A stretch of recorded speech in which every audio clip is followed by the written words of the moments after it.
Hello भाई, नमस्ते। आज का हमारा टॉपिक है Joule Thomson effect, Joule Thomson प्रभाव। और इसके बाद हमारा इसी में टॉपिक रहेगा कि जूल थॉमसन गुणांक, मतलब जूल थॉमसन कोएफिशिएंट। तो देखिए, जूल थॉमसन जो इफेक्ट है, जूल और थॉमसन नाम के साइंटिस्ट ने इसको दिया था। और ये जो इफेक्ट है, ये प्रभाव है, ये गैसों की कूलिंग से रिलेटेड है। इसमें क्या, रुद्धोष परिस्थिति, मतलब रुद्धोष परिस्थिति का मतलब होता है एडियाबेटिक कंडीशंस। रुद्धोष मतलब जहां पर हीट का एक्सचेंज नहीं हो, ऐसा सिस्टम जहां पर हीट का एक्सचेंज नहीं हो, उसे रुद्धोष कंडीशन बोलेंगे, उस रुद्धोष परिस्थिति बोलेंगे। ऐसी स्थिति में जहां पर हीट का एक्सचेंज नहीं हो रहा है, उस स्थिति में कोई गैस हाई प्रेशर से लो प्रेशर, मतलब उच्च दाब से निम्न दाब की ओर गमन करती है किसी छोटे से छिद्र में होकर। तो उससे क्या, जैसे वो हाई प्रेशर से लो प्रेशर की तरफ जाएगी तो वहां पर कूलिंग हो जाएगा। किसके द्वारा? एक छोटे छिद्र द्वारा, स्मॉल होल द्वारा उस गैस का कूलिंग हो जाएगा। इस कूलिंग के इफेक्ट को बोला जाएगा जूल थॉमसन इफेक्ट। और ये जो इफेक्ट है, ये कूलिंग से रिलेटेड है, गैसों के शीतलन से रिलेटेड है। और सभी गैसें इस प्रभाव को शो करती है। ध्यान रखना, all gases are so this effect, but hydrogen helium both gases are exceptions. ये दोनों अपवाद हैं, हाइड्रोजन हीलियम, ये दोनों इस प्रभाव को शो नहीं करती हैं। हाँ, करती तो हैं, लेकिन बहुत ही लो टेम्परेचर करती हैं। इसका टेम्परेचर होता है लगभग 80 डिग्री सेल्सियस तो हाइड्रोजन के लिए, और हीलियम का 240 डिग्री सेल्सियस पर ये जूल थॉमसन इफेक्ट को शो करती है। और इसको रिवर्स टेम्परेचर बोलते हैं इसके लिए। ठीक है, अब हम बात कर लेते हैं जूल थॉमसन इफेक्ट का। क्वेश्चन आया तो आप इतना करना है आपको। अब हम जूल थॉमसन कोएफिशिएंट की बात करते हैं। जूल थॉमसन कोएफिशिएंट मतलब जूल थॉमसन गुणांक। जूल थॉमसन प्रभाव, जूल थॉमसन गुणांक, इसको जूल थॉमसन ही बोलते हैं, थॉमसन ही बोलते हैं। तो ये गुणांक जूल थॉमसन कोएफिशिएंट हो जाएगा, मतलब जूल थॉमसन गुणांक।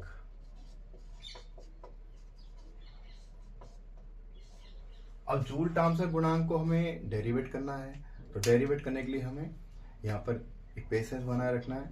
देखो, जूल थॉमसन इफेक्ट के लिए हम रुद्धोष्म कंडीशन, एडियाबेटिक कंडीशन की बात करते हैं। तो यहाँ पर क्या है, कांस्टेंट एंथैल्पी, स्थिर एंथैल्पी पर क्या होता है भाई, सारा काम स्थिर एंथैल्पी पर पी के प्रति, मतलब पी मतलब क्या है, प्रेशर, दाब के प्रति, ताप टी, मतलब प्रेशर दाब के प्रति ताप टी, मतलब कौन सी कंडीशन है, कांस्टेंट एंथैल्पी, मतलब एंथैल्पी क्या है, स्थिर है। दाब के प्रति ताप के परिवर्तन की दर या रेट को जूल थॉमसन गुणांक म्यू जेटी कहते हैं। मतलब कांस्टेंट एंथैल्पी पर पी के प्रति, पी मतलब प्रेशर, दाब के प्रति ताप के परिवर्तन की दर, मतलब दाब के प्रति ताप के परिवर्तन की दर को क्या बोलेंगे, जेटी बोलेंगे, म्यू जेटी बोलेंगे। म्यू जेटी मतलब म्यू तो, और जे मतलब जूल, और टी मतलब थॉमसन या टॉमसन, तो म्यू जेटी इफेक्ट बोलेंगे। तो ध्यान रखना, इसको हम इस तरह लिख सकते हैं, क्लियर करना भाई इसको। दाब के प्रति मतलब प्रेशर, दाब के प्रति, ये दाब के प्रति ताप के परिवर्तन की दर,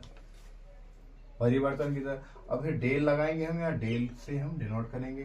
तो दाब के प्रति मतलब प्रति ताप के परिवर्तन की दर स्थिर एंथैल्पी पर क्या है, जूल थॉमसन, क्या चीज है, जूल थॉमसन गुणांक। इसको हम इक्वेशन नंबर 1 देते हैं। कौन सा समीकरण देते हैं इसको हम, इक्वेशन नंबर 1 हमने इसको दे दिया है। अब यदि माना माना कि H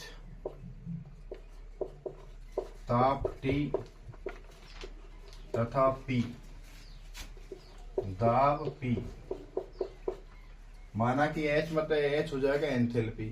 माना कि H ताप T तथा दाब P का फलन है, फंक्शन।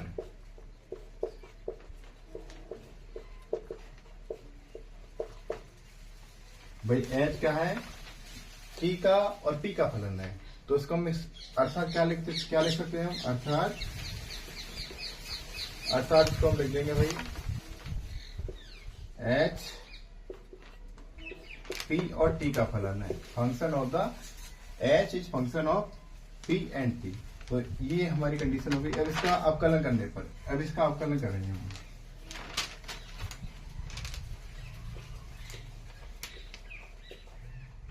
अवकलन डिफरेंशिएशन करने पर इसका तो क्या हो जाएगा, ये अवकलन करते हैं। देखिए अब स्थिर एंथैल्पी है, कांस्टेंट एंथैल्पी, इस बात को ध्यान रखना है आपको। क्या है, स्थिर एंथैल्पी, तो ध्यान रखने वाली बात है। पहले हम क्या करेंगे, अब ये इसका अवकलन करेंगे हम, तो ध्यान रखना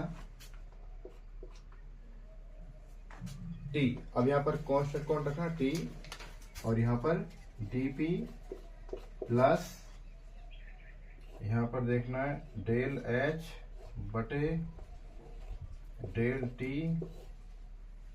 और यहां पर dt। ये हमने इसका अवकलन किया है। तो अवकलन हमने इसका किया है, तो हमारे इक्वेशन नंबर हो जाएगा सेकंड।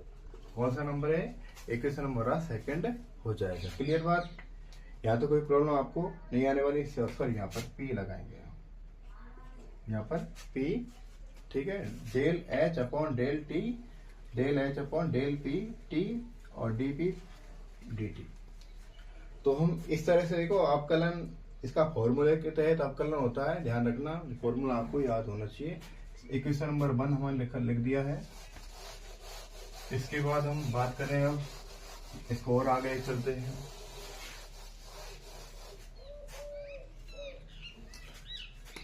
यदि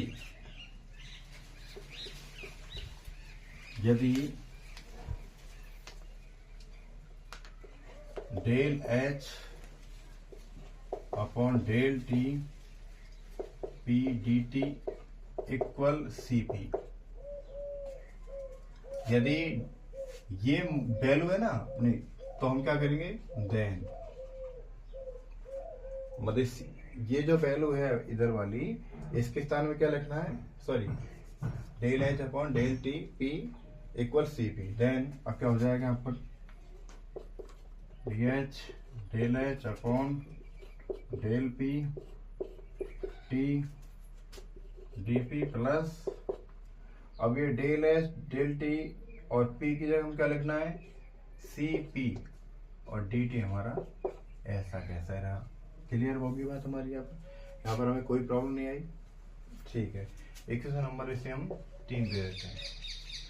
अब देखो, एंथैल्पी क्या है, कांस्टेंट है। एंथैल्पी क्या है, एंथैल्पी स्थिर,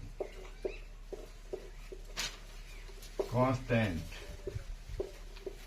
है, अर्थात डेल H बराबर 0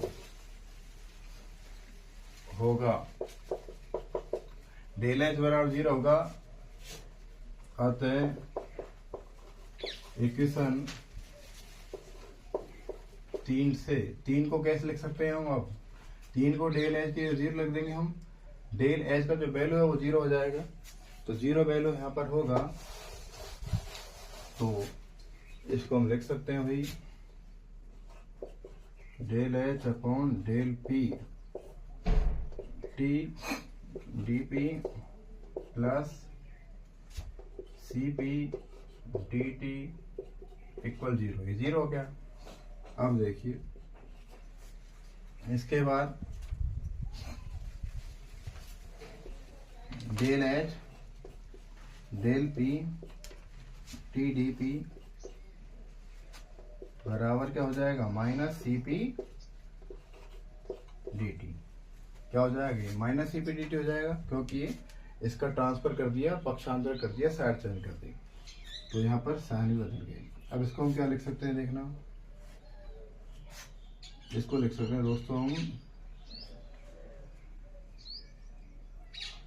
ये समीकरण यहाँ पर हो गया, तो इसको हम, अब इक्वेशन नंबर 1 हमारा था mu J T del T upon del P H, उसके अकॉर्डिंग हम इसे लिखना पड़ेगा, तो इसको लिखना पड़ेगा del T upon D P equal, अब ये देखो minus del H upon del P और टी अपॉन सी पी। ये मैंने इसको और आगे हल किया, तो यहाँ पर डी टी, यदि मैं इसकी वैल्यू कैलकुलेट करूंगा ना, इसकी वैल्यू कैलकुलेट करने के लिए हमें क्या है, डी पी को यहाँ पर डी टी के बटे में लिखना पड़ेगा, डी टी बटे डी पी, तो del H upon del P T upon C P, ये हो गया इधर, है ना। अब इसको हम यहाँ से लिख देते हैं और आगे करते हैं del T del P H, इसको क्या लिख दिया हूं, del T del P H, स्थिर एंथैल्पी है, कांस्टेंट एंथैल्पी है, तो इसको हम ऐसे लिख सकते हैं, इस तरह लिखा जा सकता है, del H del P T बटे सी पी माइनस, किसमें है, नेगेटिव में है, ये लिख दिया यहाँ पर। अब इसके बाद देखो, ये इक्वेशन नंबर हमारा हो जाएगा 4, इसको इक्वेशन नंबर हम 4 दे देते हैं, इसको 4। अब इसमें लिखना है इक्वेशन नंबर, इक्वेशन 4 में इक्वेशन 1 से मान लिखने पर, अब देखो 4 में जो इक्वेशन नंबर जो 4 आई है, इसमें हम इक्वेशन नंबर 1 से मान लिख देते हैं। इक्वेशन नंबर 1 कौन सा है, इसको मैं यहाँ लिख देता हूँ। देखिए इक्वेशन नंबर हमारा 1 था mu J T equal del T upon del P, और ये स्थिर एंथैल्पी, कांस्टेंट एंथैल्पी था इक्वेशन नंबर 1, ये था हमारा। तो देखना, ये del T upon del P, इस वैल्यू को हम यहाँ पुट कर देते हैं।